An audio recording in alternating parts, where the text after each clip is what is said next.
இறந்த பின் யமதூதர்கள் ஆன்மாவை அது வாழ்ந்த வீட்டிற்கு அனுப்பி வைப்பார்கள். அந்த வீட்டில் நிழலாகவே தவித்துக்கொண்டு, உயிருமில்லாமல் அமைதியுமில்லாமல் ஒரு காற்று போல அலைந்து திரியும்.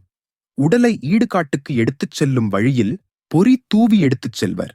அந்த பொறிகளை புசித்துத்தான் ஆன்மா ஈடுகாட்டை அடைய வேண்டும். ஆனால் அந்த பொறிகள் காற்றினால் கலைந்துவிடும். ஒரே பிழை, ஒரே தவறு, ஆன்மா பாதியில் வழிதவறி நின்றுவிடும். வீட்டுக்கே திரும்ப முடியாத இடத்திலே ஒரு நிழல், ஓர் உரையாட முடியாத இருண்ட நிலை. உயிருடன் இருந்தபோது பூலோகத்தில் எல்லாம் தன்னுடையது என்று எண்ணியவர்களுக்கு மட்டுமே இந்த தண்டனை. என் வீடு, என் மக்கள், என் சொத்து என்று பிடித்துக் கொண்டவர்களுக்கு இப்போது எதுவும் சேராத நிலை, எதுவும் என்னுடையதல்ல என்று புரியும் வரை அந்த ஆன்மா 16 நாட்கள் பூமியில் உலாவும்.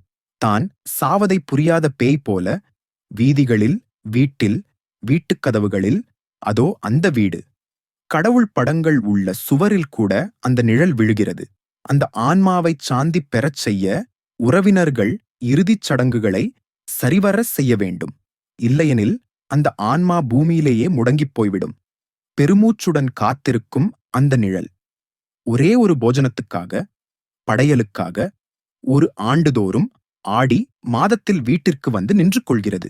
அதுவரை அது கண்களில்லாத பார்வையுடன் நிழலில்லாத நிழலாக காத்திருக்கும்.